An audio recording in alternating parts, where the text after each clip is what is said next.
Então, a gente viu o quê? Cinemática rotacional, quer dizer, como que a gente associou a todas as grandezas lineares, grandezas angulares, né? Então, cinemática mesmo, variáveis, deslocamento linear, x, deslocamento angular, delta teta, velocidade linear v, velocidade angular, aceleração. E as últimas aulas estavam relacionadas à segunda lei de Newton aplicada a rotações. Lembram disso, né? Então, a segunda lei de Newton em caráter linear é o quê? Toda vez que existe uma força resultante, essa força vai produzir uma aceleração linear no corpo. No caso da rotação, né? Então lembra que eu estou falando de uma rotação pura ainda, quer dizer, o seu corpo, vamos supor que aqui é o meu eixo, né? Meu eixo Z, seu corpo gira em torno desse eixo e esse corpo não translada, né, gente? Esse corpo não se movimenta para cá, né? O movimento ainda era todo puramente rotacional, tá? Para esse movimento puramente rotacional, o análogo da segunda lei de Newton para rotações é o quê? É o torque resultante. Então, toda vez que houver um torque resultante, esse torque produz uma aceleração angular, quer dizer, a velocidade de rotação vai mudar, né? E a grandeza proporcional, que é análoga à massa, é o momento de inércia em relação a um determinado eixo, né? E a gente fez na última aula aí aplicações, né, que eram até os exercícios que eu pedi para vocês comentarem lá das dúvidas, aplicações basicamente dessa segunda lei de Newton, né? Onde o momento de inércia, ele geralmente vai ser dado, né? Dificilmente vocês vão calcular o momento de inércia fazendo aquelas integrais que a gente viu, e é em relação a um eixo específico, né? E esse eixo, ele não muda, né? Se você está girando em torno do eixo Z, esse eixo é fixo. Existem casos de rotações mais complexas que o eixo pode... É um movimento de precessão que a gente fala, né? Igual quando o peão gira. O peão começa ali bonitinho na vertical, mas aí o peão vai meio que entortando. Então, o eixo de rotação está mudando. A gente não está trabalhando com esses casos. Aí, a primeira coisa que eu quero começar, então, né, só contextualizando isso, porque eu vou fazer a continuação disso aí. Eu vou complicar esse movimento, porque agora eu vou combinar. Isso que é o movimento de rolamento. Ó. Eu vou combinar uma rotação pura com uma translação. Então, imagina você pegar uma roda que gira em torno desse eixo aqui. Ó. Imagina que eu tenho um eixo Z que sai da tela aí. Beleza, eu posso tratar só da rotação pura em torno do eixo Z, em que essa roda gira com uma velocidade ômega. Mas imagina que essa roda é a roda de uma bicicleta. Então, o que você observa para a bicicleta? Que é como se fosse um movimento combinado, em que ela gira em torno do próprio eixo, mas também translada, né? Se você pegar um ponto P dessa bicicleta aqui, depois de um certo tempo, você vê o ponto P do lado de cá, né? Então, houve uma translação. Dependendo das condições em que ocorre esse movimento, vocês vão perceber quais são as condições, a gente tem o que é chamado de rolamento suave, um rolamento perfeito, né? Pensa na roda de bicicleta que você não está freando, assim, ela não está derrapando em relação ao chão. Ela está passando bonitinha ali, rolando plenamente em relação ao chão ali, tá? Então, são as condições que a gente vai ver hoje para rolamento suave. Aí, pessoal, mas antes de eu começar essa parte, né? Eu quero retomar aí os exercícios que vocês tiveram que fazer para computar a presença. Não sei se vocês tiveram dúvidas em relação a eles. Então, a chance de tirar essas dúvidas é agora.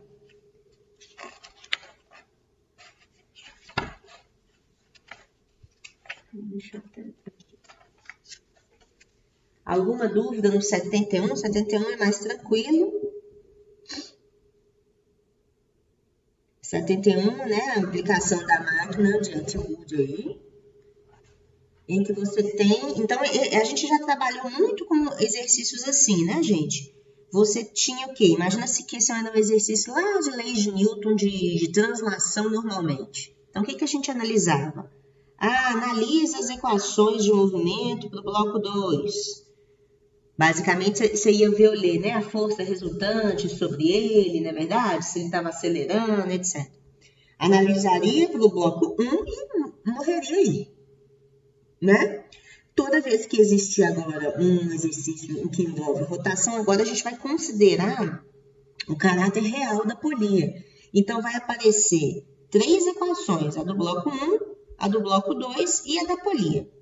Em que a polia, basicamente, a equação que vai entrar são as equações de torque resultante sobre essa polia, né? Produzindo uma aceleração.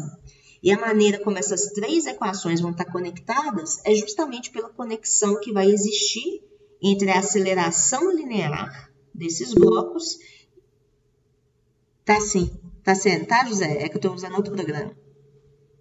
Entre a aceleração linear desses blocos e a aceleração angular, tá? Oi, Davis. Professora, por que a extensão é diferente mesmo?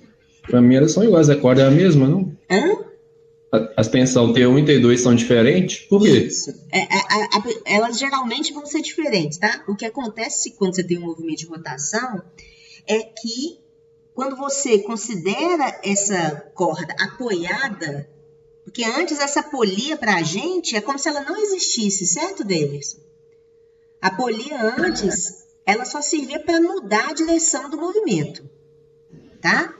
É tipo assim, antes a polia não girava e agora gira? Polia na ginástica, a polia é como se ela não existisse. Ela existe porque senão você não ia conseguir ver que o movimento muda a direção, né? Um bloco estava em X e o outro está em Y.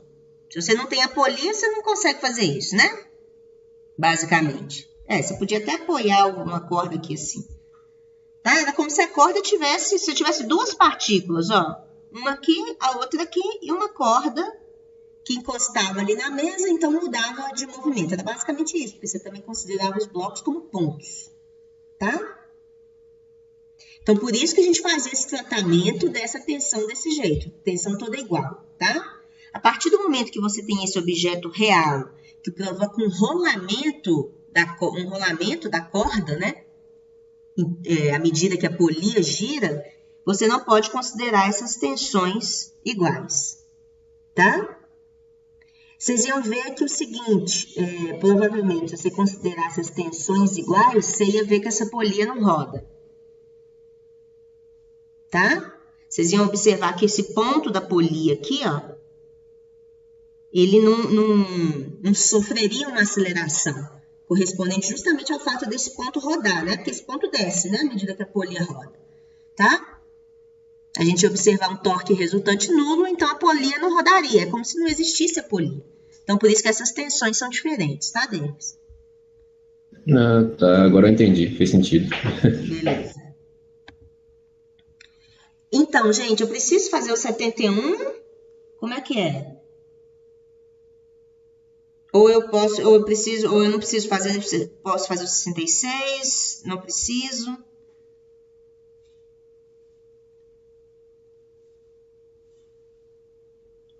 Acho que pode ir pro 66, viu?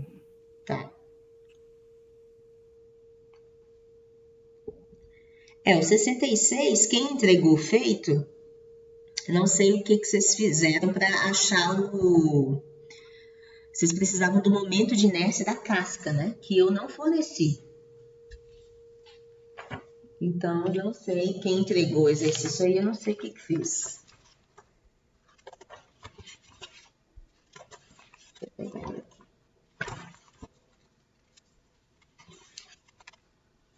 Então, vamos fazer o 66, que ele é importante no sentido dessa questão da configuração envolvendo energia. Deixa eu ver aqui com minhas contas.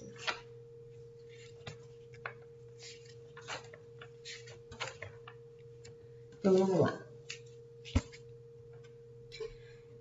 Então, ó, uma casca esférica, o que ficou faltando aí? Para quem entregou, teve que olhar isso em algum lugar, qual seria o momento de inércia da casca.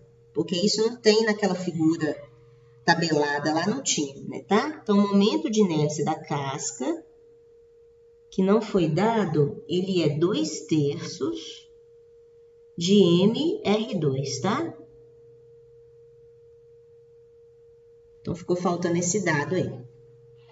Então, ó, uma casca homogênea de massa tal, raio em centímetros, então cuidado com as unidades, passar tudo para o sistema internacional.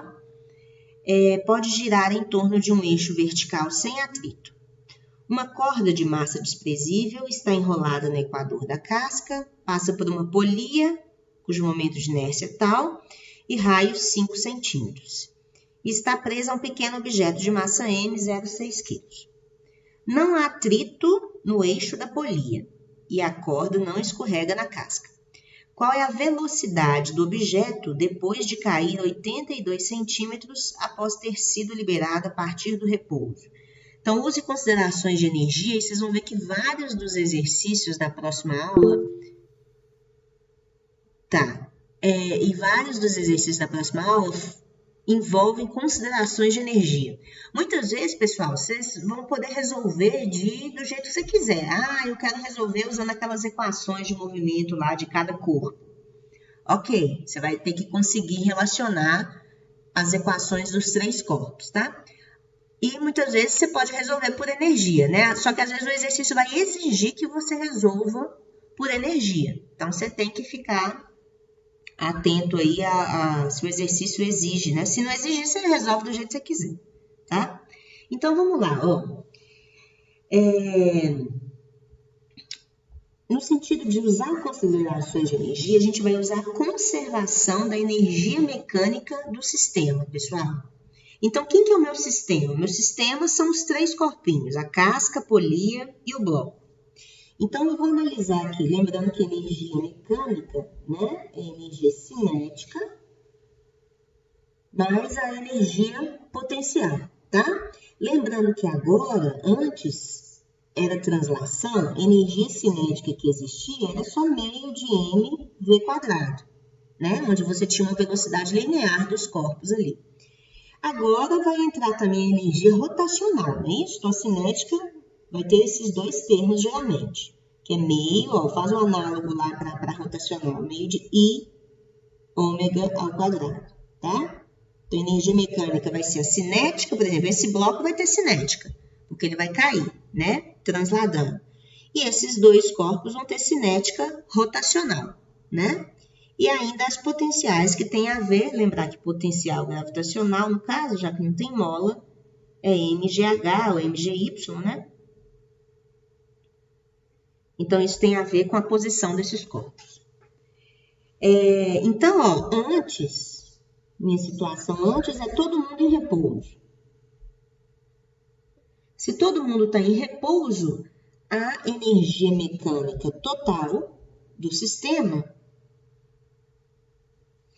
é 0, tá? Aqui, pessoal, se vocês quiserem, poderia até fazer assim, que eu posso perguntar, isso geralmente é uma dúvida que ocorre nesse exercício, que é o seguinte, aonde que eu vou colocar o meu nível de energia potencial gravitacional como sendo 0, né? Porque para total ser 0, eu estou falando que, beleza, eles estão parados, mas e a energia potencial, tá? Então, no meu exercício aqui, eu vou botar, para facilitar a minha vida, que o meu nível de energia potencial gravitacional 0 é esse aqui, ó. Onde está esse meu bloquinho, tá? Então, esse aqui vai ser o meu, tipo, o meu Y igual a 0. O G igual a 0. Então, a princípio, ó, eu tenho até que considerar a altura desses objetos aqui, ó. Né? Como se esses corpos tivessem uma certa energia potencial.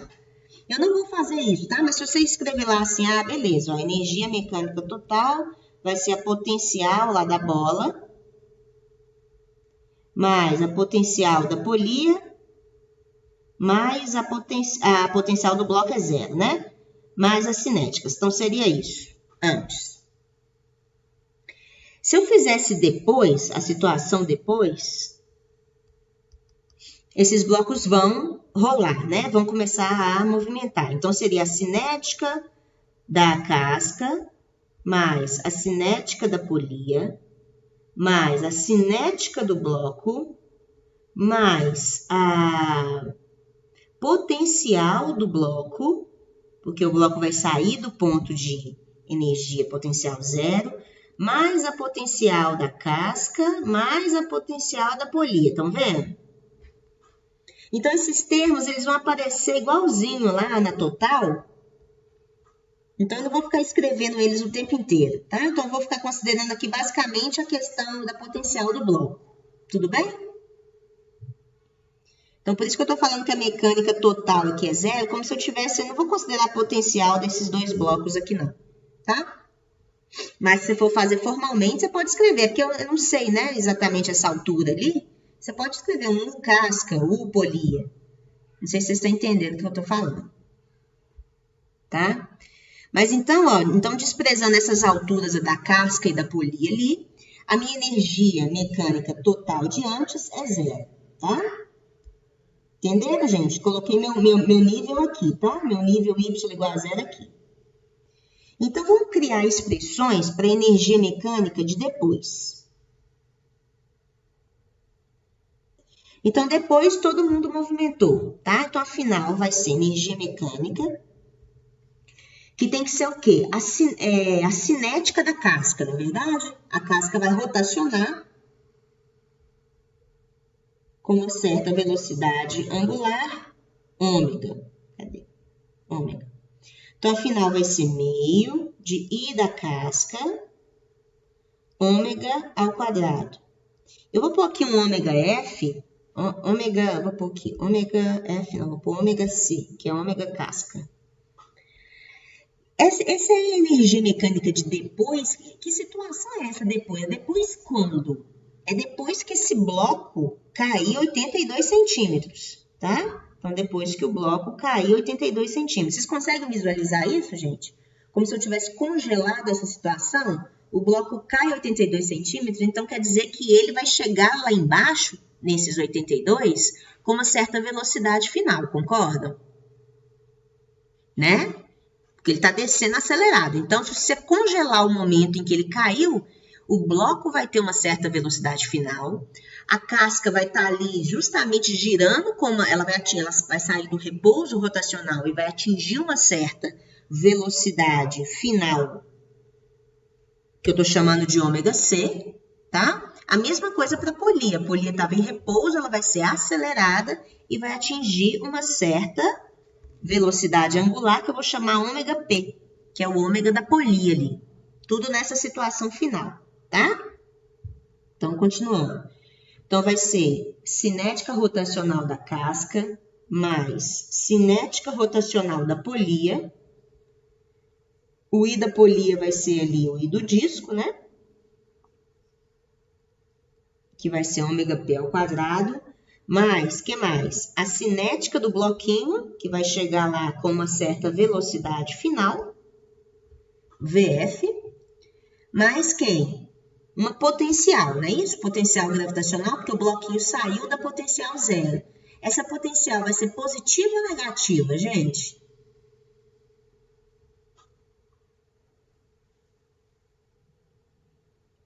Negativa. Negativa. Então, aqui, ó, eu estabeleci meu eixo Y desse jeito, tá? Então, ela vai estar abaixo do meu Y igual a zero. Então, isso aqui vai ser menos mg y. O meu y seria quanto? 0,82, né? Que eu já tenho que passar para metros. Tudo bem? Então, essa é a expressão da energia mecânica final. E como a energia mecânica é conservada, por que a energia mecânica desse sistema é conservada, pessoal? Porque não existe nenhum atrito que gere dissipação de energia do sistema, tá? Então, a energia mecânica é conservada, então a final é igual à inicial, que é igual a zero. Então, só que qual que é o nosso problema aí? O que o exercício... Vamos lembrar o que o exercício pede, né? O exercício pede essa velocidade final com que o bloco chega lá embaixo. Mas olha o tanto de variável que eu tenho. Porque eu tenho a velocidade final, beleza, isso aqui eu consigo calcular, né? Mas meu problema são essas velocidades angulares aí, né? Então, qual que é a sacada? Você vai ver que sempre vai haver uma relação entre a grandeza angular e linear. Então, a sacada é que, como não há deslizamento, qualquer ponto ali da casca e da polia vão ter a mesma aceleração linear do bloco. Isso que é importante vocês perceberem. Vou limpar com isso aqui.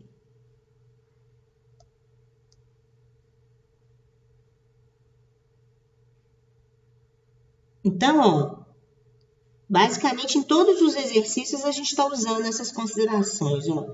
Como o bloco cai com uma certa aceleração A, imagina que você imagina um pontinho ali da corda que está presa ali naquela casca, que você está olhando para aquele ponto da corda. Só que esse ponto ele pertence tanto à corda, que esse ponto vai transladar ali, como ele pertence também à casca. Então, eu associo uma certa aceleração a esse ponto, igual esse ponto aqui da polia. Concorda? Todos esses pontos estão se movimentando juntos. Então, todos eles vão ter a mesma aceleração linear do bloquinho, tá? Só que, como esse ponto também pertence a esses objetos que rodam, existe também uma aceleração angular associada a esse ponto, ali naquele momento. Certo? Então, a gente tem que lembrar aquelas relações entre as grandezas lineares e angulares. Então, essa aceleração linear, ela produz uma aceleração, a mesma aceleração angular para esses objetos que rotacionam. Então, se eles possuem a mesma aceleração angular, eles vão aumentar a velocidade rotacional deles juntos. Não é isso? E, por fim, a relação que eu preciso, ó, que V, se eles têm a mesma aceleração, eu vou chegar que V é igual a ômega R. Então, a velocidade linear final que esses pontos vão atingir está relacionada à velocidade angular final que esses objetos vão atingir. Tá, pessoal? Então, eu estou falando isso justamente porque agora, onde tem ômega ao quadrado, eu vou substituir por quê? Por VF ao quadrado sobre R ao quadrado, concordo? Então, mas, note, V é igual a ômega R, e então, ômega ao quadrado vai ser igual a V ao quadrado sobre R ao quadrado. Onde esse V é justamente a velocidade final linear daqueles pontos, tá? Então, vai ficar tudo em função de VF. Concordam, gente? Então, no fim das contas, essa minha equação vai ter só uma variável, que é justamente a que eu estou querendo encontrar, que é VF. Tá? Então, quando eu fizer essa substituição e igualar a zero, eu vou chegar à conclusão que VF vai ser igual a 1,42 metros por segundo.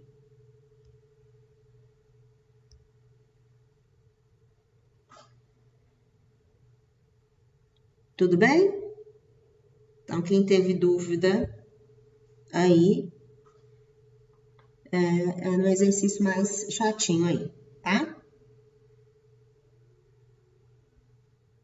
Mas essa é a mensagem que eu queria passar desses dois exercícios aí, ó. Que para algumas pessoas não é muito óbvio ficar observando essa relação entre essas grandezas lineares e angulares. Isso é o mais importante, é isso que mata o exercício, né? Aqui é a mesma coisa, ó. Não tem problema, as tensões são diferentes? Ok, as tensões são diferentes, né? Porque a polia está rodando.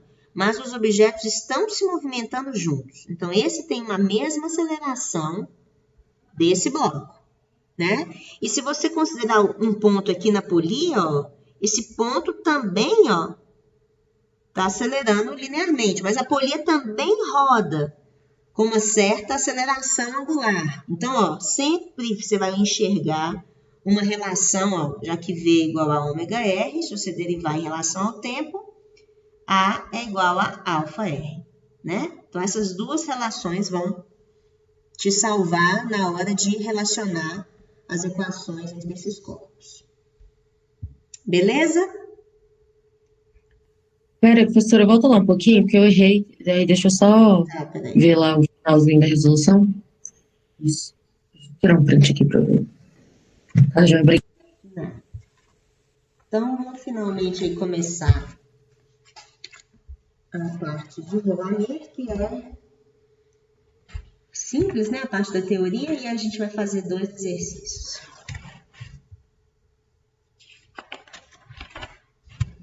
Pode ir? Pode, né? Põe presente aí pra mim, gente, por favor.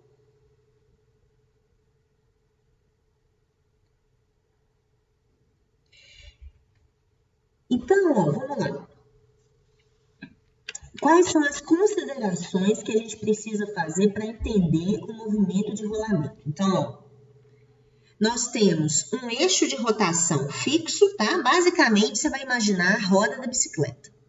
Então, essa roda, ela gira em torno de um eixo fixo, por exemplo, esse eixo que passa pelo centro da roda, e o eixo passa pelo centro de massa, tá? Todos esses exercícios que a gente fizer de rolamento, o eixo passa pelo centro de massa. E aí, olha, aqui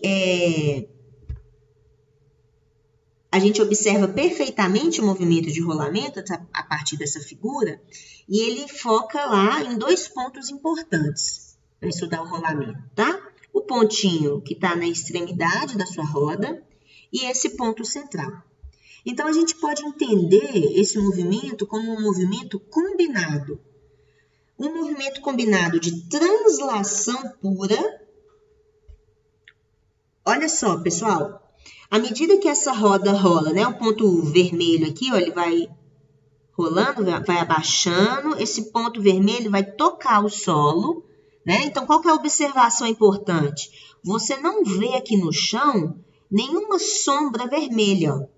Imagina que tem justamente uma luz, uma tinta naquele ponto lá da extremidade. Você vê que o ponto, olha, vocês estão enxergando bem aí? A internet aqui não está muito boa, não. Sim. Sim. Tá, deixa eu aumentar aqui um pouquinho. Então, olha só, gente, se tivesse uma tinta naquela extremidade ali da bola, o que a gente vê? Olha, a tinta ela não arrasta aqui na superfície, ó. Simplesmente esse ponto vai rolar, bater, encostar no chão e a bola vai continuar rolando. O fato de não existir nenhuma mancha vermelha no chão indica que não há derrapagem. Essa é a condição fundamental do rolamento puro, do rolamento suave, como é chamado. Entendem isso? Então, o que acontece no rolamento? O ponto do objeto em contato com o solo está sempre em repouso em relação ao solo. Entendem isso? Né? Deixa eu aparecer aqui, que agora eu vou fazer umas mímicas.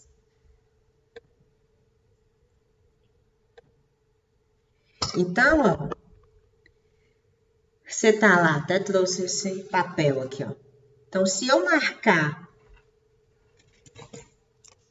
vou marcar um ponto P. Vou marcar um ponto P aqui, que é esse meu ponto rosa, ó. À medida que a sua bola rola, ó, o ponto P ele não derrapa, não existe movimento relativo do ponto P com a superfície. Então, o ponto P está em repouso em relação à superfície, tá? Essa é uma condição fundamental do rolamento. E o que mais que a gente vê? A gente vê que o ponto central, que é o ponto aí branquinho, é exatamente o centro de massa por onde está passando o eixo de rotação, ele tem uma certa velocidade linear. Não é isso, gente? Que é a chamada velocidade do centro de massa. Tá? Então, você pode olhar o rolamento como 2 movimentos completamente independentes. Um é a translação pura, ó, a translação do centro de massa. Se você for olhar, pega esses 3 pontos da extremidade lá da sua roda. O central, que é o centro de massa, e 2 pontos da extremidade. Imagina que você está vendo uma roda de bicicleta transladando aí na sua frente. Ela está rolando e transladando. Se você focar simplesmente na translação, você vai ver que os pontos do extremo lá da roda e o ponto central, eles estão andando com a mesma velocidade, né, gente? É só estar transladando, está todo mundo andando junto. Então, todos os pontos têm a mesma velocidade da velocidade do centro de massa, tá? Então, aí tem as representações dos vetores velocidade em 3 pontos importantes. Concordam? As setas estão do mesmo tamanho, em cima, embaixo e no meio. Agora, para de olhar para a translação e olha só para a rotação pura, porque a sua roda também roda em torno de um eixo. Se você focar só na rotação pura, qual que é a situação que você vê? Ó, pega lá os extremos. Esse ponto aqui. Se esse ponto está rolando, ele tem uma certa velocidade. Ele está rolando não, né? Ele está rodando. Se esse ponto está rodando, o corpo como um todo tem uma velocidade angular, não é isso, gente? A velocidade angular está mostrada aqui, ó, como sendo ômega. Ele está mostrando uma rotação horária. Então, o corpo como um todo tem uma velocidade ômega, mas se você olhar para esse ponto aqui de cima, como ele está rolando para cá, ó, existe uma certa, então, velocidade linear associada a esse ponto, né, gente? Porque é ele, então, que inicia o movimento, né? Existe uma certa velocidade para cá, se ele está rolando assim, o ponto de baixo, ó, tem uma velocidade invertida, concorda? É exatamente por isso que a roda rola. Rola não, roda. Nesse sentido. E o ponto central? Qual que é a velocidade do centro de massa ali na rotação pura?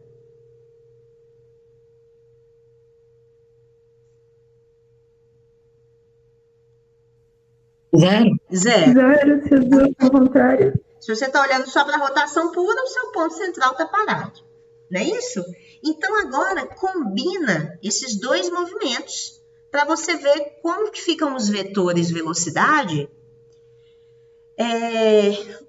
no rolamento. Então, olha, o ponto de cima, ele tem duas setinhas de V do centro de massa. Então, o ponto de cima tem uma velocidade linear maior, de 2 vezes a velocidade do centro de massa, tá?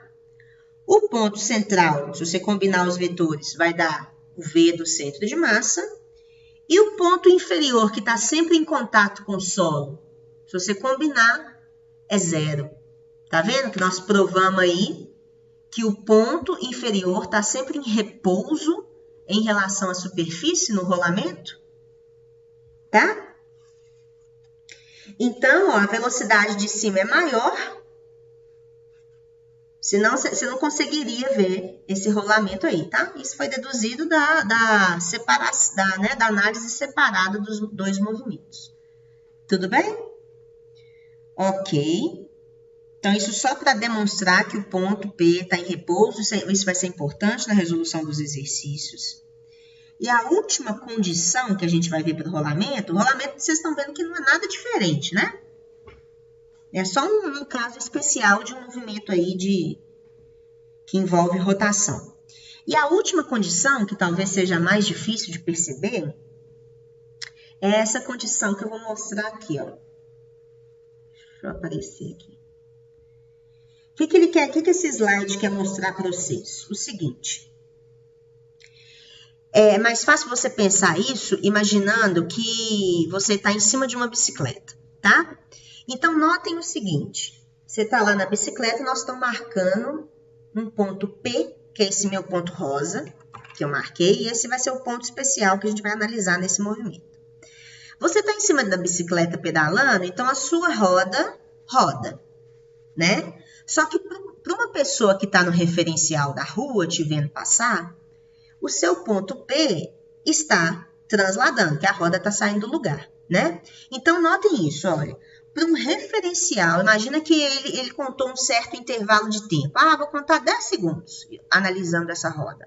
O que esse cara do referencial aí, olhando, percebeu? Percebeu que o ponto P da roda percorreu uma certa distância S. Essa distância horizontal aqui, né? Estava pedalando, passei, depois de 10 segundos, meu ponto P andou para cá. E essa distância é uma distância S. Tá? Mas olha, num outro referencial, que é o referencial do ciclista, ele não vê a roda transladar, vocês concordam? Quem está em cima dessa roda, pedalando, só vê a roda rodar, né? Então, deixa eu aparecer no vídeo aqui para vocês, deixa eu aparecer aqui, ó. Então, olha só, pessoal, para o ciclista, imagina que, que o pessoal contou lá os mesmos 10 segundos. Então, conta lá 10 segundos, olha para o seu ponto P, ó. Para o ciclista, ele está vendo só a roda rodar. Então, ó, o ponto P saiu daqui de baixo. Ponto P saiu daqui de baixo. E veio aqui para cá. Ó. Ah, deu 10 segundos, parou aqui. Então, esse era o meu ponto de referência do chão. Ó. Então, para o ciclista, tem que fazer uma referência boa para vocês entenderem. Espera aí.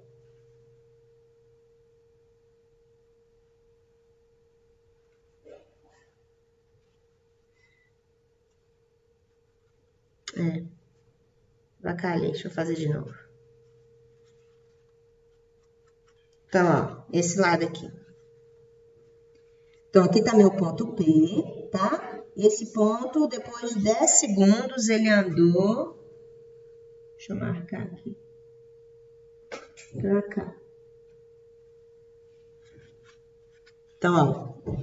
Tava aqui meu ponto P, depois de 10 segundos... Ó. Parei, o ponto P parou aqui, tá? Entenderam o que eu tô fazendo, gente? Para o ciclista... ele consegue medir o arco de circunferência que o ponto P descreveu. Olha aqui o arco de circunferência, ó. O arco de circunferência é esse aqui, ó. Concordam? Esse é o arco de circunferência que o ponto P para o ciclista percorreu. Se ele pegar esse comprimento aqui, pessoal, imagina que isso é um barbante. Pega esse barbante e estica. Se essa roda executa um rolamento suave, perfeito, com um ponto de base sempre em repouso em relação à base, o que eles vão perceber? Eles vão perceber que o arco de circunferência é exatamente, e você consegue ver aqui, ó, o arco de circunferência é exatamente do tamanho daquela reta que o referencial da rua mediu. O S é igual. Então, é isso que eu quero dizer, ó. O tamanho do arco da circunferência, olha para o seu slide aí, que o ciclista mediu, à medida que ele pedalou lá os 10 segundos, vai ser exatamente igual à distância S que o referencial da rua mediu durante esses 10 segundos. Isso sempre vai acontecer, isso é uma coincidência, tipo assim, não é uma coincidência. Isso não é sempre que vai acontecer. Isso só vai acontecer no rolamento suave. Se por algum acaso essa roda, enquanto o ciclista freia e a roda derrapa, se eles medirem o tempo lá, 10 segundos, a distância que o referencial de fora mediu, que o ponto P andou, não vai equivaler ao arco de circunferência que o ciclista mediu. Entenderam onde eu quero chegar? Repete, por favor, prof, esse finalzinho. O que eu quero dizer é que... Então, vamos olhar para o slide, que talvez... Se você fizer isso com papel higiênico, tá, gente? Você vai medir isso, você vai conseguir perceber exatamente que é o mesmo tamanho, tá? Tenta usar aquela parte picotada lá do papel como uma referência para você perceber isso. Mas o que eu quis dizer é que no rolamento suave, quando a sua roda está lá rodando e transladando sem deslizamento, o que acontece é que o arco de circunferência, ó, a sua roda tá rolando lá para frente.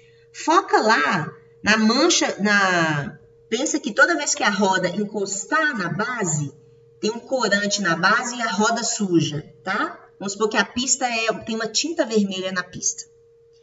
Então, pensa bem, à medida que a sua roda gira e tem essa tinta, depois que sua roda rodar, a roda ficou com aquela tinta vermelha aqui, ó.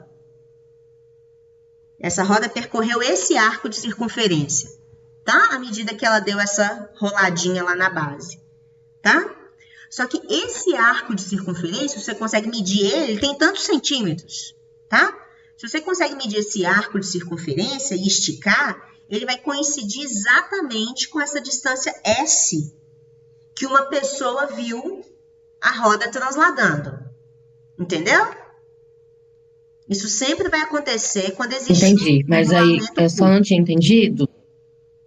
O que se não fosse isso, né?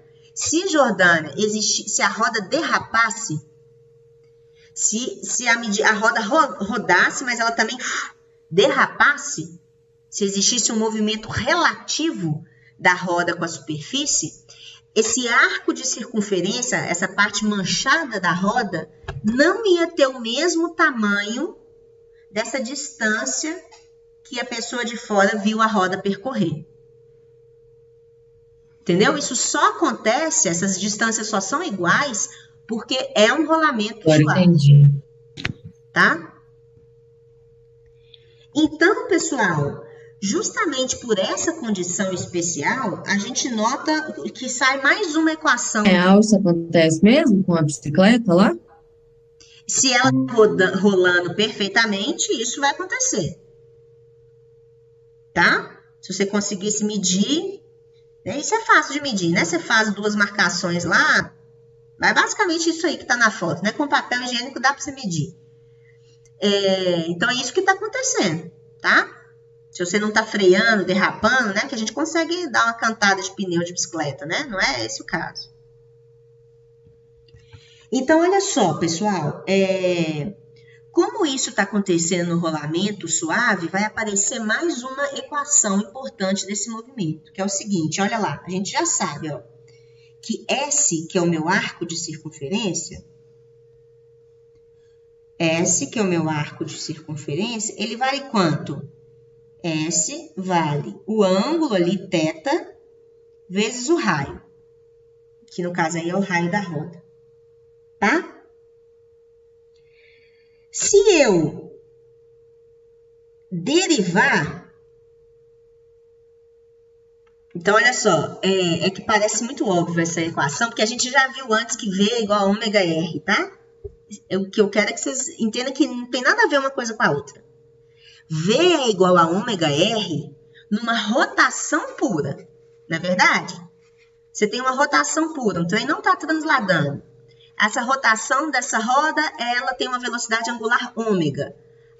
Se eu pegar um ponto da roda e analisar qual que é a velocidade linear desse ponto, V é igual a ômega R. Ok? Isso a gente já sabe. Isso aqui é outra coisa. Isso aqui, então, é o seguinte, ó. S, que é a distância do arco da circunferência, eu sei que é θ vezes R. Só que esse S do arco de circunferência é exatamente o S aqui, ó, da pessoa que está vendo a roda transladar. Agora, a pessoa está vendo a roda transladar, então, com qual velocidade? Como é que eu vou fazer isso? Pego essa distância e divido pelo tempo, não é? Pego a distância que ela andou e divido pelo tempo. Então, derivo isso aqui em relação ao tempo, ó. Então, ds dt é igual a, como R é constante, isso aqui vai ser igual a ômega R. Só que o que é ds dt? Justamente, ó, ds dt é a velocidade com que a pessoa lá está vendo a roda andar para frente, ou seja, a velocidade do centro de massa. Então, você concluiu que no rolamento, a velocidade do centro de massa, ó, a velocidade com a qual você vê essa roda andando para frente, é exatamente igual a ômega, que é a velocidade de rotação dessa roda, vezes R. Isso, pessoal, vocês entendem que isso não tem nada a ver com a rotação pura? Isso sai de uma dedução do rolamento. Isso é uma condição especial, olha. Quando você imagina que você tem uma roda doidona, rodando e derrapando em relação à superfície, e você quer medir a velocidade do centro de massa. Quanto que vale a velocidade do centro de massa? Sei lá, 2 metros por segundo, tá? Consegui calcular lá, deu 2 metros por segundo. Não necessariamente 2 metros por segundo vai ser você pegar essa velocidade de rotação que a roda tinha lá e multiplicar pelo raio da roda. Se essa roda derrapa, vai dar outro número. Isso é só no rolamento que isso está sendo obedecido. No rolamento, olha que interessante, a velocidade com que você vê a roda transladando é exatamente igual a você pegar a velocidade angular dessa roda e multiplicar pelo raio da roda. Tá? Note por que isso é especial. Porque, gente, isso não é rotação pura. Na rotação pura, V é igual a ômega R. Isso não necessariamente acontece quando você tem uma coisa que está andando e rodando ao mesmo tempo. Mas no rolamento, essa condição também é obedecida. A velocidade do centro de massa é igual a ômega vezes R. Entendem? V é igual a ômega R, eu não estou falando da velocidade de um ponto qualquer do corpo. Eu estou falando da velocidade do centro de massa. Não sei se vocês conseguiram perceber isso. Tá? Professor, você falou que o ômega, nesse caso, velocidade angular? Isso, porque no movimento de rolamento, lembra que é um movimento combinado, né? Então, é como se separadamente a roda roda e você vai aliar esse movimento de rotação a uma translação. Não é isso? Então, no rolamento, imagina um pneu rodando na estrada. O pneu está rodando, não é? Ele está andando para frente, mas ele também está rodando. Então, você sabe qual é a velocidade angular do pneu. Entendeu? Ah, sim. Entendi. Obrigado. Tá, pessoal? Então, essa é uma equação que apareceu lá, rolamento. Nós vamos fazer um exercício para vocês verem onde que isso vai aparecer, tá? Mas apareceu lá rolamento, é uma coisa totalmente diferente. Não, vocês vão ver que é a mesma coisa de antes, tá? Vai ter quem que é o torque resultante e tal, aceleração angular, aceleração, vai ter a mesma coisa. Só que existe uma condição a mais. No rolamento, a velocidade do centro de massa, que é a velocidade do seu pneu lá andando, ela coincide com esse ômega vezes o raio, tá?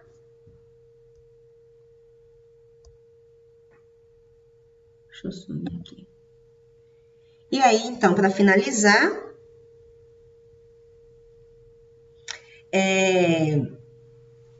só lembrar, então, ó, um caso de rolamento típico que a gente vai ver é isso aqui, ó, gente, ó. Imagina que você tem um objeto rolando por uma rampa. Então, concordam que isso é um exercício de rolamento? Porque a esfera, vamos supor que é uma esfera, né? A esfera não está apenas, ela não está deslizando. A gente já fez esse exercício antes. Concordam? Só que antes era uma bolinha, era uma partícula. E a partícula não tem grau de liberdade de rotação. Então, a partícula só escorrega. Não era isso? Então, ó, existe um movimento linear, que a gente já resolveu lá, fazendo força resultante, blá, blá, blá. Não é isso? Só que agora não, agora o corpo é rígido. Então, essa esfera, por exemplo, ela não está deslizando, ela desce bonitinha rolando, tá? Esse ponto em relação à base está sempre em repouso em relação à base. Tudo bem? Desce rolando bonitinho. Então, vocês vão ver que as equações vão sair diferentes, tá? E aí, qual que é a equação que eu vou usar? Que V do centro de massa, olha, se eu olhar para o centro de massa dessa esfera, eu vejo que ele tem uma certa velocidade. No caso, vai ter até aceleração, né? Porque ela está descendo, correndo. Então, mas existe uma certa velocidade num dado instante de tempo, né? V do centro de massa. V vai ser sempre igual a ômega R, tá? Velocidade com que essa bola cai em qualquer instante de tempo vai ser igual à velocidade de rotação dela naquele instante de tempo vezes R. E aí só pode ser uma equação útil também, mas a gente já sabe que é a equação da energia cinética. Então, à medida que essa bola rola, vocês concordam que ela tem tanto uma energia cinética de translação, quanto uma energia cinética de rotação, né? Mas a translação está associada a quê? A translação está associada a ela está deslizando, ela está caindo, está transladando, né? Então, ó, o que é a velocidade de translação? Meio de m v quadrado. V de quem? V do centro de massa. É como se você estivesse olhando a bola caindo, né? Apenas. Ah, mas a bola também roda, então tem a energia de rotação, que é meio de I ômega ao quadrado. Ok? É a mesma coisa de antes, só que a velocidade que entra aqui é a velocidade do centro de massa, tá? Isso que está descrito nesse slide aqui, tá? E aí a mesma coisa aqui, ó. Nós vamos ver que nesse próximo exercício vai aparecer a aceleração. Então, você faz a mesma coisa, ó. A condição de rolamento não é que V do centro de massa é ômega R? Ah, então, se o centro de massa acelerar, igual o caso da rampa, a gente vai ver que existe uma aceleração. Ah, a deriva em relação ao tempo, ó. A aceleração do centro de massa, então, vai ser igual a alfa R. Já que R não muda, né? Então, eu derivo só o ômega, tá? Então, são essas duas equações que a gente vai continuar usando, mas agora nesse outro contexto. Vamos fazer um exercício para ver se as dúvidas são esclarecidas aí. Então, vamos fazer o seguinte, vamos colocar nosso formulário aqui, que a gente se baseia nele para fazer esse exercício, tá? Então, ó, o que a gente sabe? A gente sabe que da condição de rolamento, V do centro de massa é igual a ômega R. Então, a aceleração do centro de massa é igual a alfa R. O que mais que eu sei? Eu sei que, o que eu vou precisar para as equações? Eu sei que torque resultante é igual a alfa R. O que mais? Eu sei que energia cinética é tanto meio de mv ao quadrado mais meio de I ômega ao quadrado. O que mais? Se eu precisar da segunda lei de Newton de translação, F é igual a ma.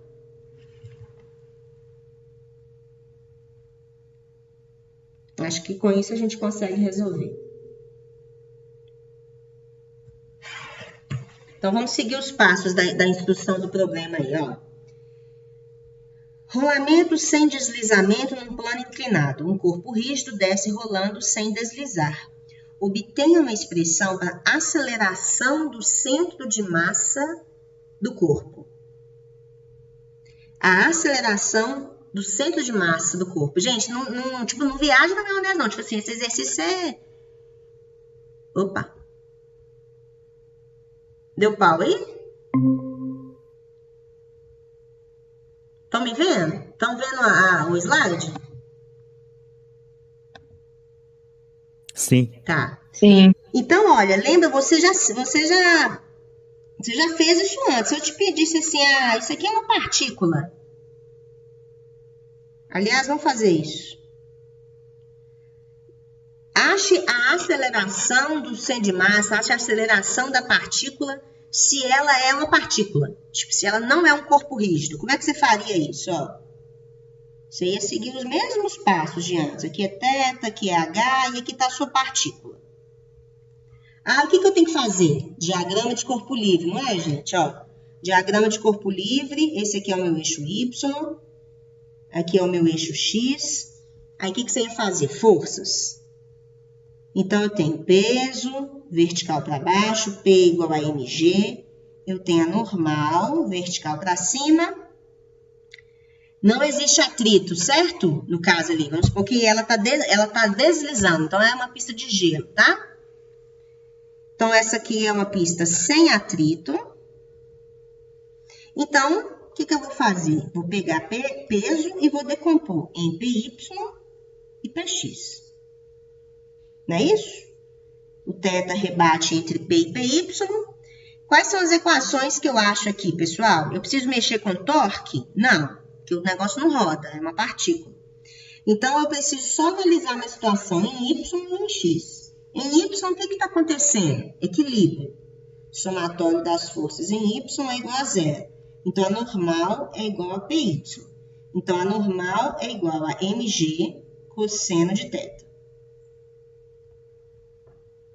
Em X, o que está acontecendo? Em X tem aceleração? Tem, a partícula desce vazada aqui. Então, o somatório das forças em X é igual à segunda lei aqui, ó, MA. Quem que é a força somatória das forças em X? Só PX, não é? E é positivo lá que eu pus meu eixo X para baixo. Então, Px vai ser igual a MA. Quem que é Px? mg seno θ. Então, mg seno θ é igual a ma. Achei a aceleração. Ó. Você já fez isso várias vezes. A aceleração dessa partícula no plano inclinado é a aceleração da gravidade vezes seno de θ. Ok? Então, agora o que eu estou te pedindo? Faça a mesma coisa, mas agora você tem um corpo que gira descendo. Ele tem um momento de inércia, tá? Associado. Então, vamos lá. Vamos ver o que é diferente de fazer isso. Então, para o corpo rígido, vamos ver o que vai mudar. Então, vamos lá. Faça o diagrama de corpo livre e analise sua situação em x e y. Tá? Então, mesma coisa. Vamos lá. Então, aqui é o meu eixo y.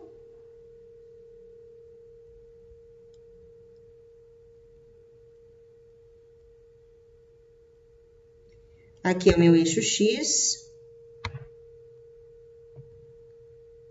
Quais forças que estão atuando? Peso.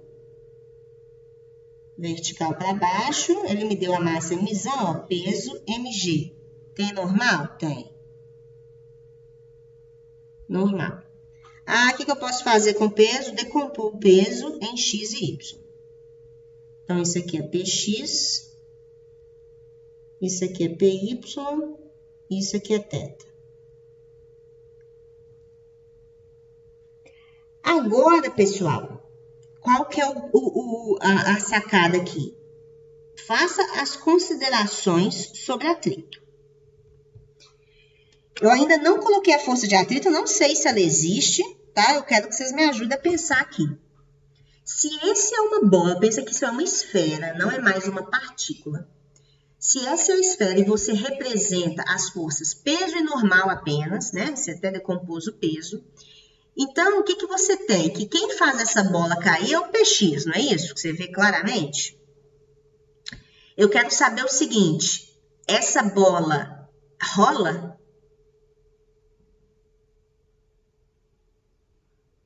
Para uma bola rolar, pessoal, rolar é adquirir lá uma... Ela vai sair do rebozo, ela vai adquirir uma aceleração angular, né? Para essa bola rolar, vocês concordam que tem que existir um torque sobre essa bola?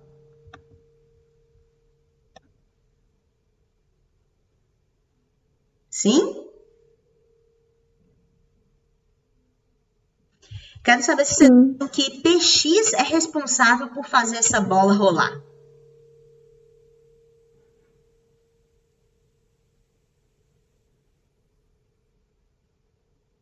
Px é responsável, né? Hã? Px. Mas Px é o torque, então?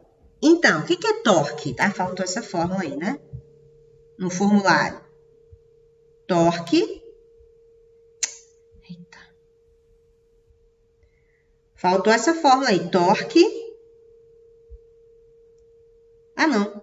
Torque é alfa R, mas torque, né? A definição dela, temos lá da regra da mão direita, é R VEC F. Que é módulo de R vezes módulo de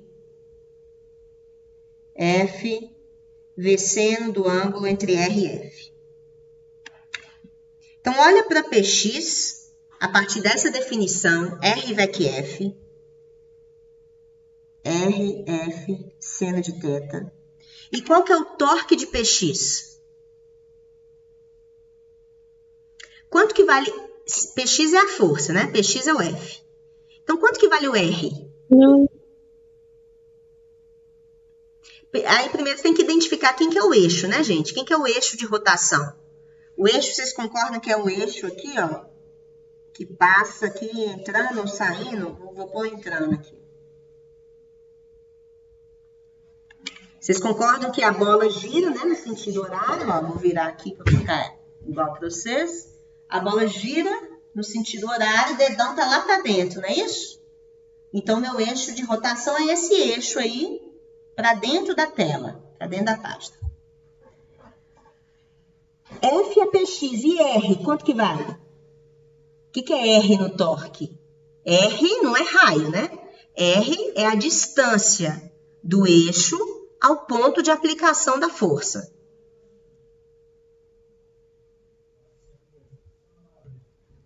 Então, quanto que vale R?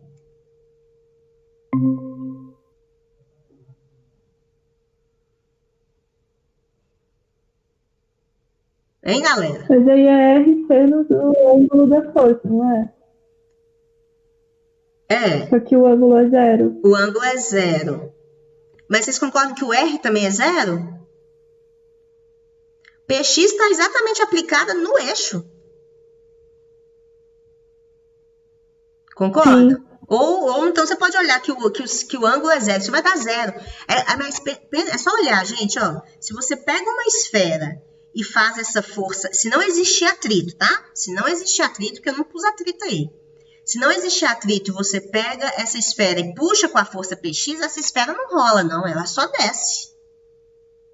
Se essa pista for de gelo, não tem atrito, vocês concordam que a bola só desce, escorrega? Pela ação de PX? PX não faz a bola girar.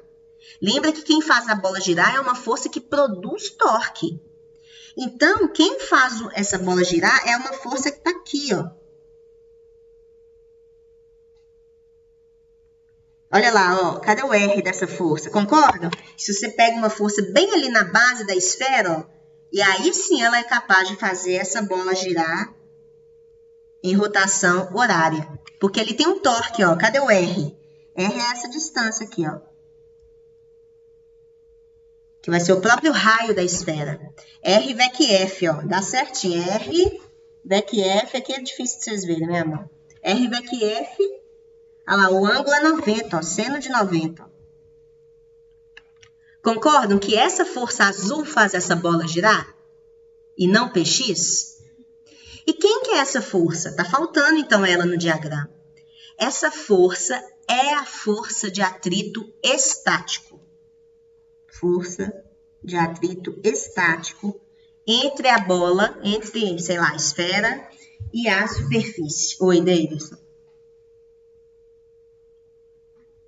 Professora, por que a gravidade não faz rolar também? Igual aí no plano inclinado. A gravidade, no caso. Então, gravidade é a aceleração, né? A força da gravidade é o peso, certo? Tá? G é só a aceleração da gravidade, que está aqui para baixo, ok. E aí ela produz a força peso. Então, o peso é a força gravitacional. Mas o peso, exatamente, o peso não faz girar, porque o peso você decompôs ele lá, ó, em X e Y. O Y não faz girar, concorda? Isso. O Y, lá, você vê exatamente que o Y, o R é 0 de novo. O PY está exatamente aplicado ao eixo, né? Você vê exatamente que o ângulo, de novo, é 0. Então, PX e PY, que é justamente a força gravitacional, as componentes da força gravitacional, não fazem girar. Tá. Entendeu? Se você quiser, mesmo se você não quiser decompor em X e Y e pensar só na força gravitacional verde, a força está aplicada no eixo ali, ó. O máximo que o peso vai fazer é, se eu tirar o plano, fazer essa bola cair. Não faz ela girar. Tá? Então, pessoal, o atrito é exatamente isso que faz a roda do carro ou a roda da bicicleta rolar, ué. Então, pensa você tentando fazer uma roda rolar, uma bicicleta rolar no gelo. Se não tem força de atrito, você não vai fazer a roda rolar. Ela vai ficar lá mascando, ó. Na verdade, você vai tomar um tombaço pra frente, assim, né? Você vai cair de cara no chão. Entende? Porque o atrito estático entre a roda e a pista é que produzem esse torque. Tá? Mas notem, e aí tem uma questão muito importante agora. Essa força de atrito, ela é estática. Por quê, pessoal? Porque aquele ponto da base, o tempo inteiro não está em repouso em relação à superfície. Então, o atrito é atrito estático. Primeira coisa. Então o que é atrito estático? A tendência é fazer assim, ó. Φ é igual a μe vezes a normal. É isso? Não. Essa fórmula μe vezes a normal é para atrito estático máximo. Lembram disso? É quando um corpo está na iminência do movimento. Né? Quando ele está ali quase saindo do repouso para se movimentar. Essa roda ela está rolando. Ela está se movimentando e eu falo que é o atrito estático. Tá? É isso mesmo. Ó. Enquanto o seu pneu gira, se o pneu não derrapa, o atrito que existe, você está na pista, existe atrito. O atrito que existe é um atrito estático naquele ponto da base. Tá? E ele é atrito estático máximo? Não tem nada a ver com iminência de movimento isso. Tá? E uma outra coisa, mas por que não é cinético, já que eu estou me movimentando, já que a roda está descendo aí, já que a roda está andando? Porque cinético implica em movimento relativo entre a superfície, implica na roda fazer assim, ó, é você dar um cavalinho de pau lá, ó. Movimento relativo, aí é cinético. Isso aqui não tem movimento relativo desse ponto com a superfície, não. Ó. O ponto está sempre parado. Ó. Mudei o ponto, está parado. Mudei o ponto, está parado. Entendem isso? Tá? Então, existe atrito. E esse atrito é estático, que faz a roda rolar. Então, o diagrama de corpo livre tem que envolver essa força. Tá? Aí, a gente vai resolver a questão. Se eu falasse assim, eu posso usar conservação da energia para resolver esse exercício? Qual que era a nossa tendência? Falar, não. Que apareceu atrito, toda vez que aparece atrito, não tem conservação da energia. Então, cuidado. Esse atrito aí, ele não rouba energia do sistema. Ele só roubar a energia do sistema é como se eu estivesse derrapando. Porque ali, pensa na roda esquentando ali, ó. Quando eu derrapo, eu gero energia térmica, eu perco energia mecânica para energia térmica, convertida em energia térmica. Esse atrito não, esse atrito produz energia cinética de rolamento. Ó. Ele só faz a roda rolar. Tá? Ele não consome energia do sistema. Tá bem? Então, eu também vou... Então, são duas coisas diferentes aí pra gente. Tá? Considerando agora, né, os corpos com as dimensões reais. Então, vamos terminar de resolver. Fiz meu diagrama, fiz as considerações sobre atrito. Vamos analisar, então. Agora, vamos analisar nossas equações de movimento. Então, vamos lá. Em x, em y. Deixa eu ver que eu posso limpar aqui. Isso aqui. Tá. Então, vamos lá. Vamos analisar o meu movimento em y. Em y, o que eu tenho, pessoal? Concordam que o somatório das forças em y continua sendo zero? Porque em y não está acontecendo nada aí com essa bola, ó, com essa roda. Normal é igual a py, né? Então, beleza. Vou deixar essa equação aqui. Normal é igual a py. Então, normal é igual a mzão g cosseno de θ. Deixa essa equação aí. Vamos analisar o movimento. Então, essa é a minha equação 1. Vou analisar o meu movimento em x. Ó, estou analisando a translação. Depois eu analiso a rotação. Na translação, pessoal, quais são as forças que estão atuando em x? Px e Φ. Não é isso? E essa bola rola acelerada para baixo, concordam? Ela está acelerada lá no plano inclinado, não é isso? Então, eu vou usar a segunda lei de Newton de translação, concordam? Força resultante é massa vezes aceleração. Quem que é minha força resultante?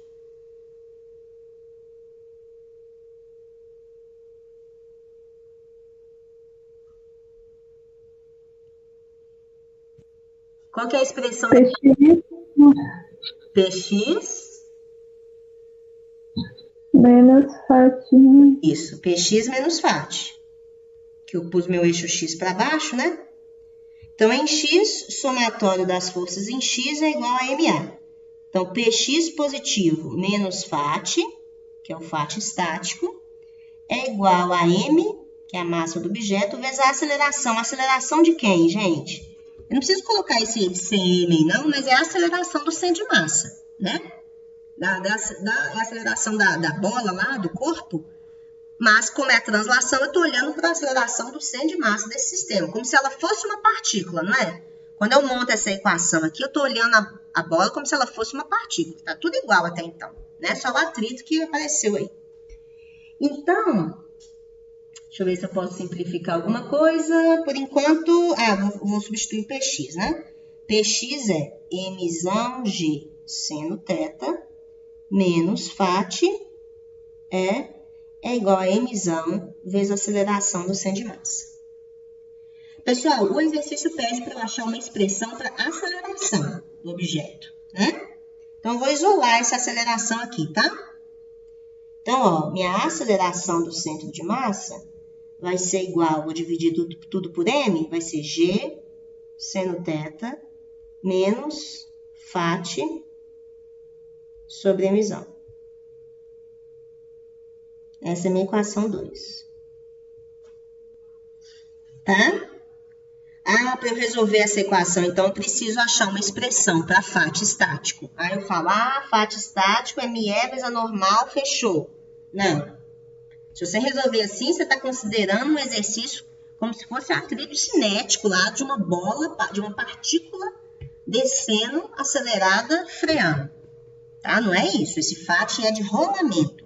Então, o seu Φ ele vai sair de uma condição de torque, que é a minha próxima equação, minha equação 3.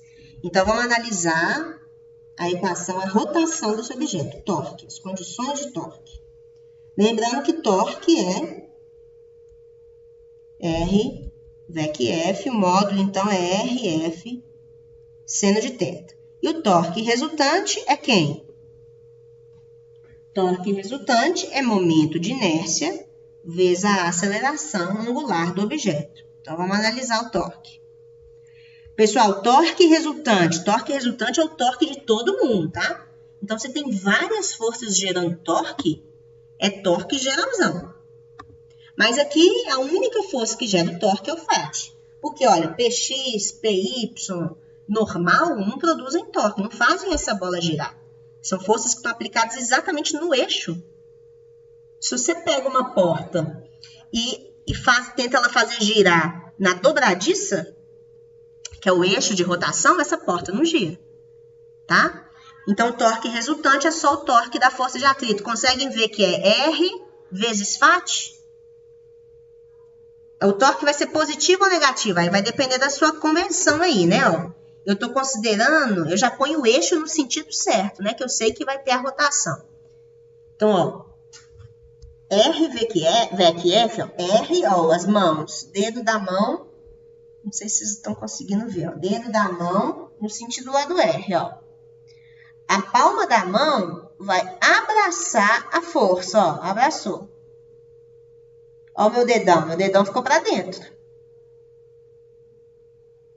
Tá? É difícil mostrar isso no vídeo, né? Testa aí, tá? R, VEC F.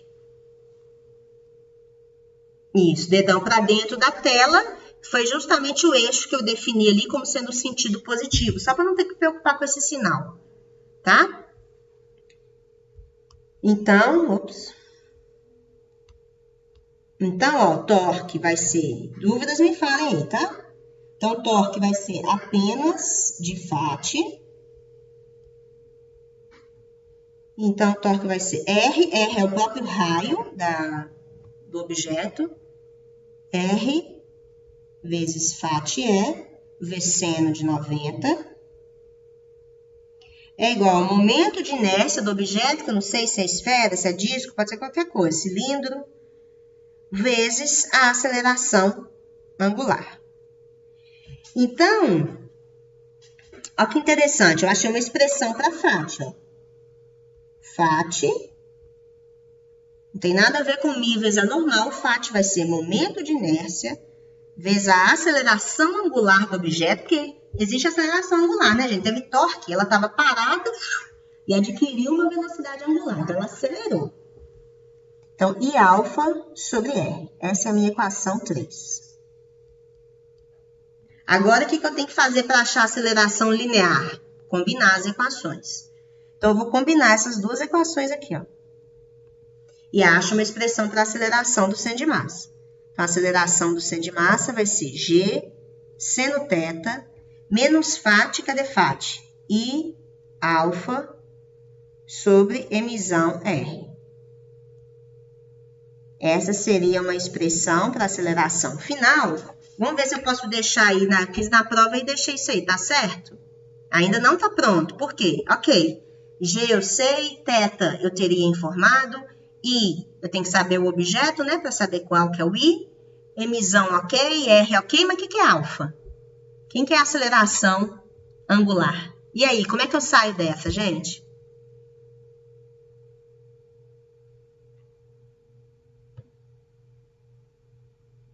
Como é que eu tiro a aceleração angular dessa jogada aí para eu ter uma expressão boa para aceleração linear?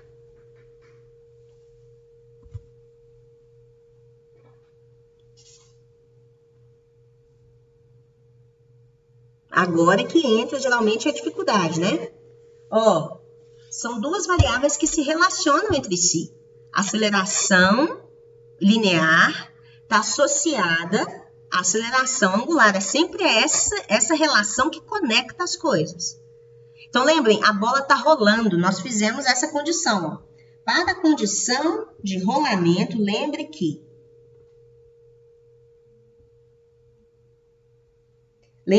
para rolamento,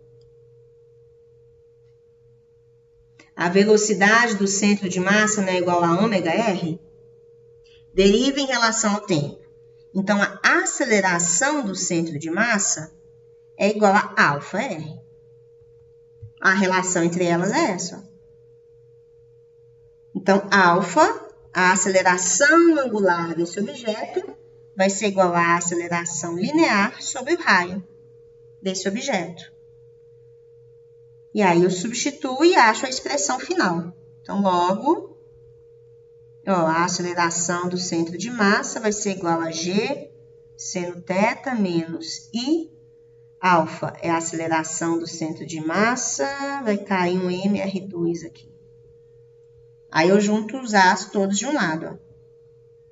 Então, a aceleração do centro de massa que multiplica 1 mais I mR2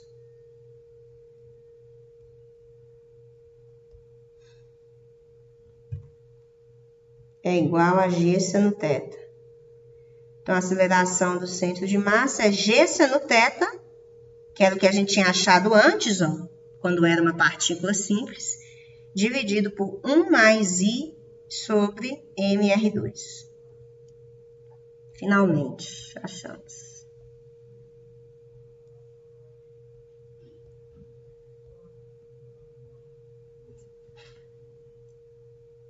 Entenderam, gente? Ó, isso é a mesma coisa de exercício que a gente fez ali no capítulo 10, na aula assíncrona. Não pense que você fala, nossa senhora do céu, tô viajando aqui, mais um trem que eu não tô entendendo nada. É a mesma coisa. Só que juntou um rolamento aí, tá? Então, olha que interessante, gente. A aceleração do centro de massa desse objeto rígido seria igualzinho o G seno θ que a gente calculou antes, se o I fosse zero. Olha, se o momento de inércia do objeto é zero, vocês concordam que a aceleração vira de novo G seno θ? É justamente o que a gente achou aqui, ó, retomando lá o início do curso, ó. Ah, como assim? O que é I igual a zero? I igual a zero é você não ter momento de inércia, é não ser corpo rígido, é ser partícula. Então, ó, você consegue retomar o resultado antigo, quando você não sabia nada de rotação. Entendeu?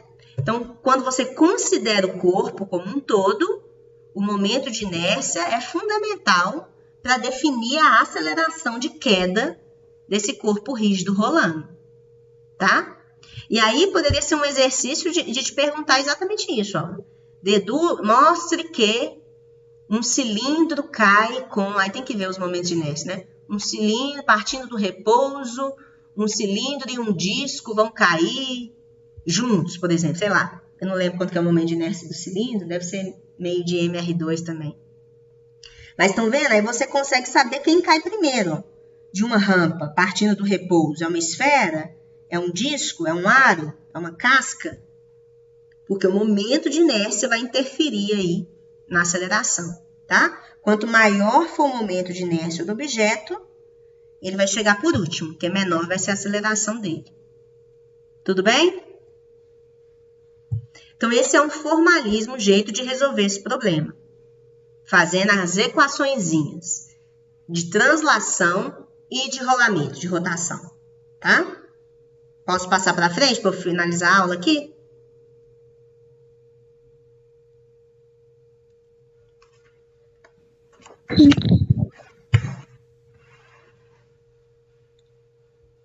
Vou só indicar aqui.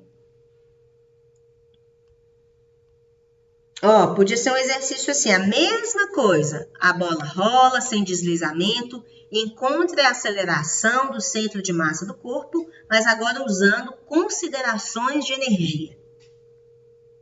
Então, lembre que essa segunda matéria aí, que não teve prova, não teve esse vídeo, vocês vão ver que ela vai aparecer até o final, tá? Ah, como é que eu resolvo isso usando considerações de energia? Vai ser energia conservada. Quando fala considerações de energia, conservação ou não da energia mecânica, tá? Então, vamos lá, gente. Se eu pegar uma situação da bola lá em cima, ó, aqui, ó, partindo do repouso, tá? Vou pegar em cima e embaixo. A energia mecânica, na verdade, a energia mecânica é conservada.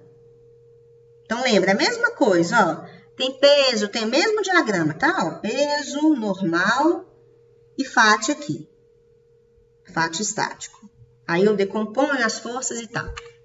A energia mecânica vai ser conservada nesse caso? Vai ter perda de energia mecânica? Ela vai ser conservada. Por quê?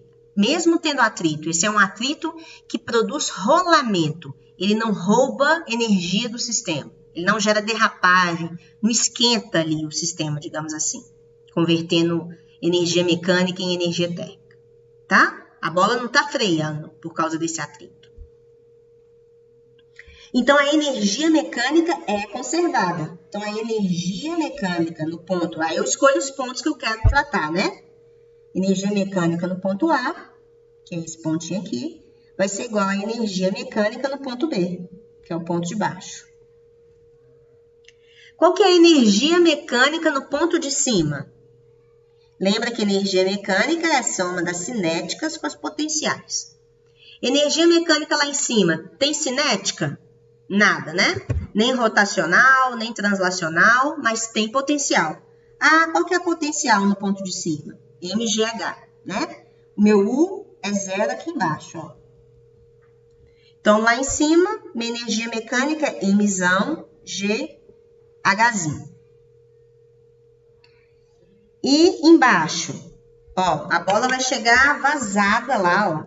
Ela vai descer acelerada e ela não tá rolando. Então, lá embaixo tem potencial? Não, zerou. Mas tem as cinéticas. Quais cinéticas? Cinética translacional, meio de mv ao quadrado. Ah, que V é esse, gente? É como se ela fosse uma partícula. Na translação é como se ela tivesse uma partícula. É o V do centro de massa. Como se toda a massa tivesse concentrada ali no centro de massa, não é isso? Então, essa velocidade é a velocidade final que o centro de massa chega ali embaixo. Esse movimento é acelerado, tá, gente? Lá em cima o centro de massa está parado, né? O que mais? A bola não está rolando, então ela vai chegar lá embaixo com uma certa velocidade instantânea de rotação. Então, existe uma energia cinética rotacional que é meio de I ômega ao quadrado. Mas não existe a relação do rolamento, a gente já sabe que por energia é mais fácil, né? Existe uma relação entre velocidade linear e velocidade angular. Qual que é? Ah, olha, no rolamento, mas para o rolamento, V do centro de massa é igual a ômega vezes R. Então, onde tiver ômega, eu vou colocar V do centro de massa sobre R. Então, ó, reconstruindo a minha equação, Mzão GH vai ser igual a meio. O pau tá quebrando aqui em casa, gente. Então, meio de mv do centro de massa ao quadrado, mais meio de I ômega ao quadrado, ó, V do centro de massa ao quadrado sobre R ao quadrado. Já melhorou a vida, né? Porque ficou tudo aí em função do V do centro de massa. Mas lembrem que eu quero é a aceleração. Eu não quero a velocidade final do centro de massa. Mas a equação está quase pronta aí, ó. Eu vou isolar o V do centro de massa ao quadrado, tá, gente? Deixa eu copiar aqui do que eu já fiz. Se eu isolar o V do centro de massa ao quadrado, eu vou chegar a essa expressão aqui, ó. Por que eu estou isolando o V do centro de massa? Porque do V do centro de massa eu chego na aceleração, né? Então, V do centro de massa ao quadrado vai ser igual a 2mgh, que multiplica R2 sobre I mais mR2.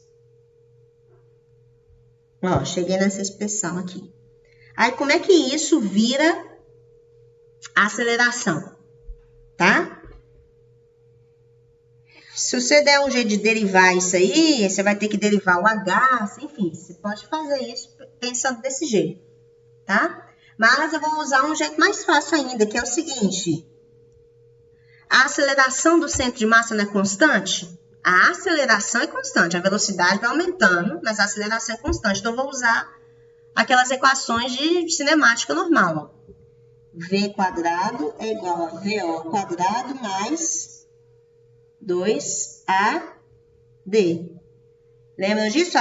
Pois a aceleração é constante. Então, aí, ó, eu vou transferir, ao invés de usar V quadrado, eu vou transformar na aceleração. Quanto que é a velocidade inicial, pessoal, do objeto? 0, ela parte do repouso. Então, ó, a velocidade do centro de massa ao quadrado é 2AD. O que é D? D é o deslocamento do objeto, ó. Deslocamento do objeto. O objeto sai lá do ponto A e cai do ponto B. Esse é o meu D, ó. Quanto que vale D em função das variáveis do problema aí? Posso relacionar com H e com θ, não é?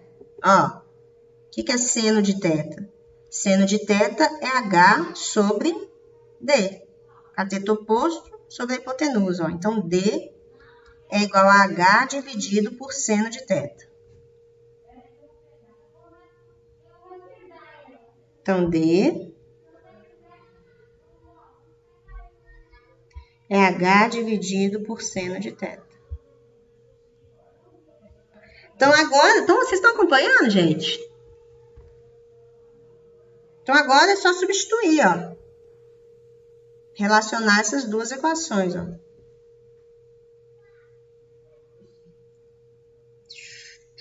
Já vou pôr a resposta aqui, ó. Quando eu substituir V do centro de massa ao quadrado, que apareceu lá por considerações de energia, por isso aqui, eu vou chegar nessa condição aqui, ó. Logo, a aceleração do centro de massa vai ser igual a mg seno de θ. Aliás, peraí. Vai ser G seno θ, que multiplica mR2 dividido por I mais mR2. Pronto, ó.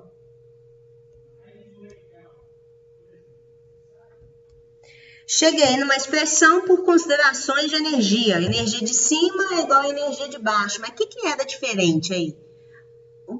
Nada de diferente, né? Porque embaixo tem cinética de rotação e translação. Então, ficou em termos de velocidade angular e linear, e eu relacionei as duas pela condição do rolamento, tá? E usei que a aceleração é constante e começa a embolar tudo, né, gente? Imagino que vocês devem ser mais chato pensar. É muita coisa para raciocinar, né? Se a matéria 1 foi meio pelo escopo, tá ficando difícil, né? Porque tá entrando tudo ao mesmo tempo. Então, olha, se você comparar essa expressão da aceleração com a que a gente obteve aqui também de rosa, é porque a posição do emissão ficou aí diferente, né? Aqui eu já tirei o mínimo aqui de baixo. É exatamente a mesma expressão, tá? Essa expressão é exatamente igual à anterior. Eu não sei. Na verdade, eu acho mais... Eu nem sei o que eu acho mais fácil. Depende do problema, né? Eu tenho uma tendência a usar sempre o método anterior, de associar as equações de movimento lá. Mas a energia pode ser muito prático em alguns exercícios. Tá bem? Então, isso finaliza essa parte de rolamento. Vocês vão ver que na aula assíncrona de sexta eu vou fazer pelo menos uns 5 exercícios. É só isso. Os exercícios são só isso. Uma bola rolando. Só que aí vai juntando um monte de coisa. Aí rola do telhado, atinge uma distância tal. Aí quando você vai ver, virou um movimento de projétil. São exercícios que vão ficando complexos, tá? Mas a base central são essas equações de rolamento aí. Tudo bem, gente? Podemos encerrar aqui a gravação.